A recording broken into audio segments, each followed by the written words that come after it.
আসসালামু আলাইকুম রহমতুল্লাহ।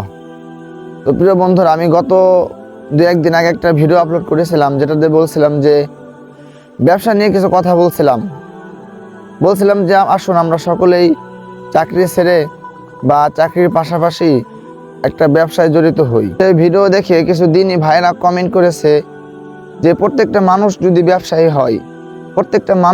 ব্যবসায়ী হয় তাহলে এই দিনের কাজ অর্থাৎ দিন প্রচার কারা করবে, দিনের কাজ কারা করবে।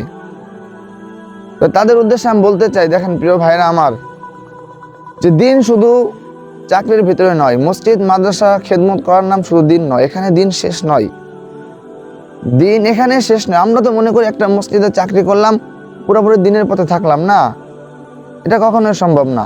আমরা তো মনে করি একটা মাদ্রাসায় চাকরি করলাম, কোন একটা ক্লাসে শিক্ষাগত যোগ্যতা অনুযায়ী এরকমভাবে ঢুকে 2, 4, 10 বছর, 20 বছর, 15 বছর চাকরি করলাম, মাদ্রাসায় খেদমত করলাম, এখানে দিন শেষ না ভাই। এখানে দিন শেষ না। আমি মাদ্রাসায়ও খেদমত করব, বাচ্চাদেরকেও পড়াবো, আমি ব্যবসাও করব। কি সমস্যা আমার? আমি বাচ্চাদেরকেও পড়াবো, আমি আবার ব্যবসাও জড়িত থাকবো, সমস্যা কি? আমি দিনও প্রচার করব। আল্লাহ রাসূল সাল্লাল্লাহু আলাইহি ওয়াসাল্লাম যেহেতু বলছেন যে আমার পক্ষ হইতে একটু বাণী হইলেও পৌঁছায়া দাও, আমি আমার কাছে যে ইলমগুলো আছে মানুষের কাছে পৌঁছাবো, দিন প্রচার করব এবং ব্যবসার সাথেও জড়িত থাকবো। ব্যবসা কি দিনের ভিতরে নয়? আল্লাহ রাসূল সাল্লাল্লাহু আলাইহি ওয়াসাল্লামের চাইতে কি বড় দিন প্রচারক আমরা হয়ে গেছি? দেখুন, ইতিহাস ঘুরলে আল্লাহ রাসূল সাল্লাল্লাহু আলাইহি ওয়াসাল্লামের জীবনে দেখতে পাবেন যে সেই মানুষটিও কিন্তু ব্যবসা করছে, সেই মানুষটিও ব্যবসার কাজে জড়িত ছিল।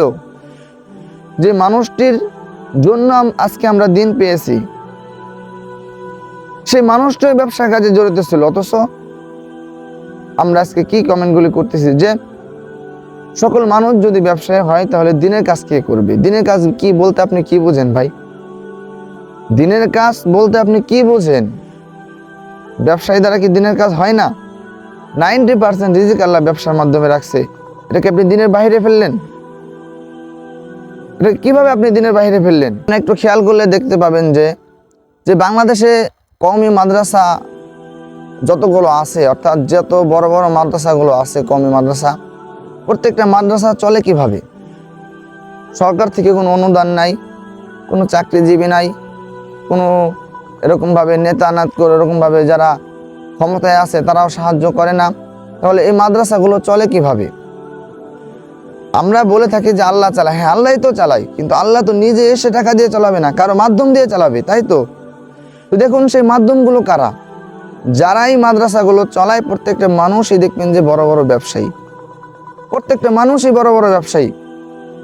প্রত্যেকটা মানুষ বড় বড় ব্যবসা ছাড়া এই হাজার হাজার ছাত্র, অসংখ্য অগণিত ছাত্রদেরকে কখনোই এরকমভাবে চালানো সম্ভব না। 2, 4, 10 তলা 15 তলা বিল্ডিং, এত বড় মাঠ, এত বড় মসজিদ, টাইলস লাগানো, এসি লাগানো, এত বড় ব্যবসা ছাড়া কখনোই এগুলো সম্ভব না, কখনোই সম্ভব না। কিভাবে সম্ভব এইগুলি? যে মাদ্রাসায় সরকার থেকে কোনো অনুদান আসে না, এরকমভাবে নেতারাও কোনো এরকম অনুদান পাঠায় না, তাহলে কিভাবে চলে?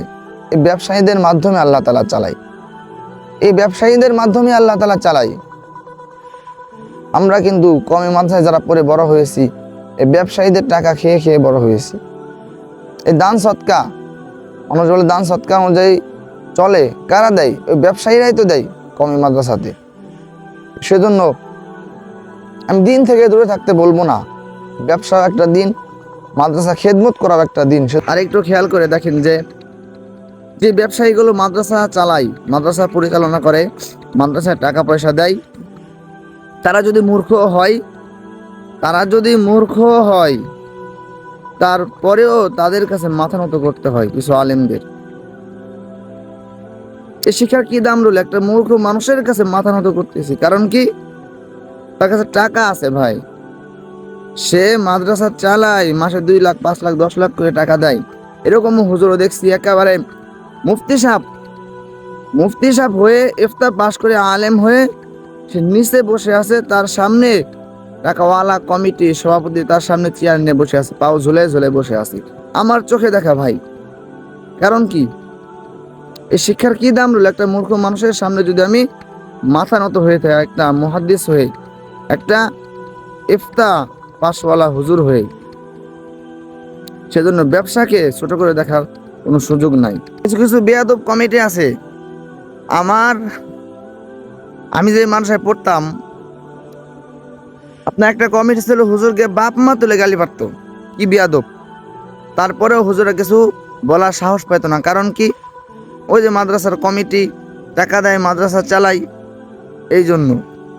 সেই জন্য বলি প্রিয় দিনী ভাইরা আমার, ব্যবসাকে ছোট করে দেখার কোনো সুযোগ নাই আমাদের।